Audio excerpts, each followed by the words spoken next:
Hi, everyone. I'm Latasha Holt, author of Revisiting John Dewey, applying what he said 100 years ago to today's need.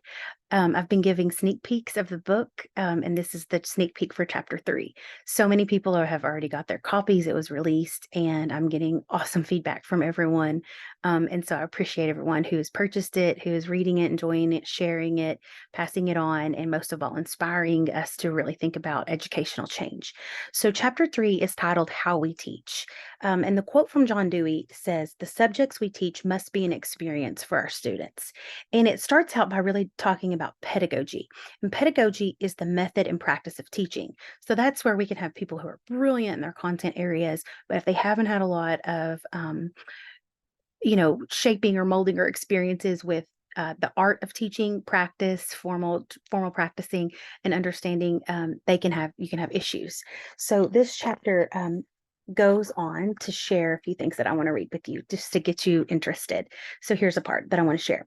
When we compare the basics to today's teaching methods and classroom systems, then we can make sure we are teaching in a way that meets the needs of the students that we serve. So much can be said about the art of teaching and the impact that powerful, life changing, good teaching has on the success rate of our schools and in our society.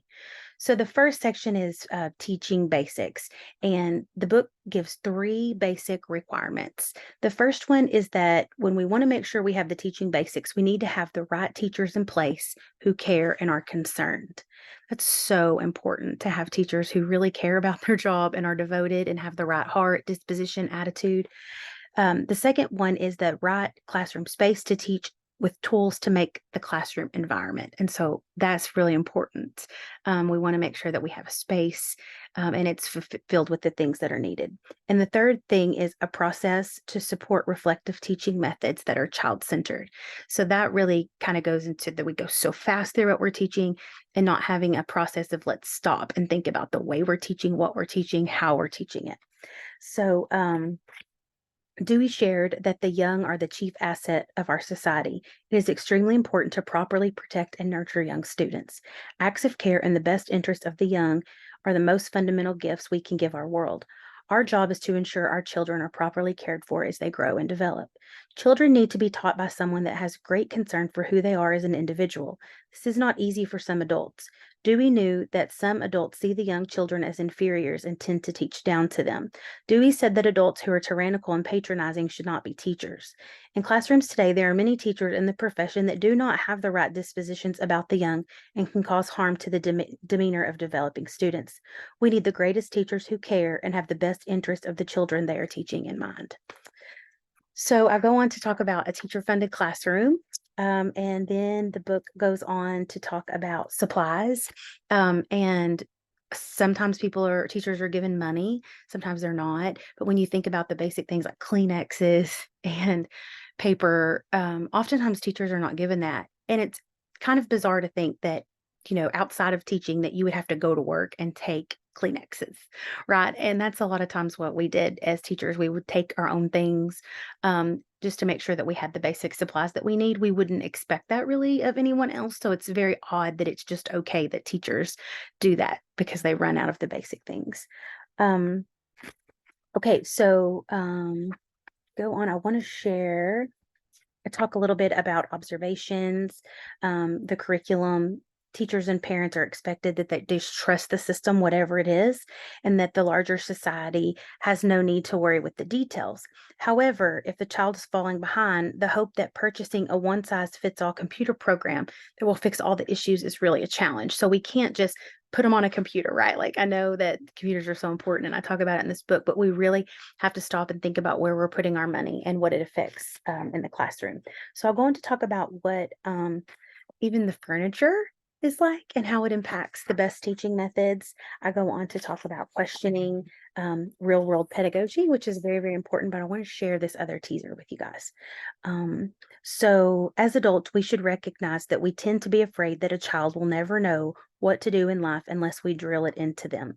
It is said after several attempts of unsuccessful drilling that as adults, we often say they're just going to have to figure it out for themselves.